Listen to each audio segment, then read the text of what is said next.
UDF ഉന്നയിക്കുന്ന ഇരട്ട vote ആരോപണത്തെക്കുറിച്ച് അറിയില്ല എന്ന് പറയുകയാണ് ആലത്തൂരിലെ LDF സ്ഥാനാർത്ഥി കെ രാധാകൃഷ്ണൻ. ഇടതുമുന്നണിക്ക് ഇരട്ട വോട്ട് വേണ്ട, ഒറ്റ വോട്ട് കൊണ്ട് തന്നെ വിജയം നേടുമെന്ന് കെ രാധാകൃഷ്ണൻ 24-നോട് പറഞ്ഞു.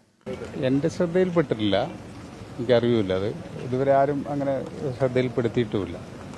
അപ്പോൾ അത് എന്താണെന്നുള്ളത് അന്വേഷിച്ചോട്ടെ, അതിനിപ്പോൾ കുഴപ്പമൊന്നുമില്ല. ഒരേ ഇരട്ട വോട്ടും വേണ്ട, ഒറ്റ വോട്ട് തന്നെ കിട്ടിക്കഴിഞ്ഞാൽ ഇവിടെ ഇടതുപക്ഷ ജനാധിപത്യ മുന്നണിക്ക് വലിയ മുന്നേറ്റം ഉണ്ടാക്കാൻ കഴിയും. അതുകൊണ്ട് ഞങ്ങൾ മാനിപ്പുലേഷൻ ഒന്നും നടത്താൻ, ഒരു തെരഞ്ഞെടുപ്പും ഇടതുപക്ഷ മുന്നണി മാനിപ്പുലേഷൻ നടത്താൻ വേണ്ടി ശ്രമിക്കാറില്ല, ഇപ്പോഴും ശ്രമിക്കില്ല. ആലത്തൂരിൽ നിന്ന് ശ്യാംകുമാർ ചേരുന്നു. ശ്യാം, ആലത്തൂരിലും അതിശക്തമായ പോരാട്ടം നടക്കുന്ന ഒരു മണ്ഡലമാണ്. ഇരട്ട വോട്ട് എന്ന് പല മണ്ഡലങ്ങളിൽ കേട്ട ആരോപണം ആലത്തൂരിലും കേട്ടതാണ്. അങ്ങനെയൊന്നേ ഇല്ല എന്ന് പറയുകയാണോ? Shyam, good morning.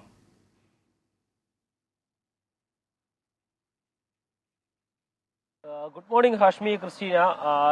ആലത്തൂരിൽ ഇരട്ട വോട്ടെന്ന ആരോപണം ഉന്നയിച്ചിരുന്നത് UDF സ്ഥാനാർത്ഥി രമ്യ ഹരിദാസ് ആണ്.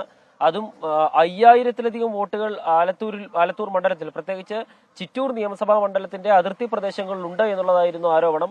ഇത് ഒഴിവാക്കാനായിട്ട് ഉദ്യോഗസ്ഥർ ശ്രമിച്ചില്ല എന്നും രമ്യ പറഞ്ഞിരുന്നു. ഇതിനെതിരെ നിയമ നടപടി സ്വീകരിക്കുമെന്നും അവർ ഇന്നലെ നമ്മളോട് പറഞ്ഞിരുന്നു. ആ വിഷയത്തിലാണ് ഇപ്പോൾ LDF സ്ഥാനാർത്ഥി കെ രാധാകൃഷ്ണന്റെ പ്രതികരണം വന്നിരിക്കുന്നത്.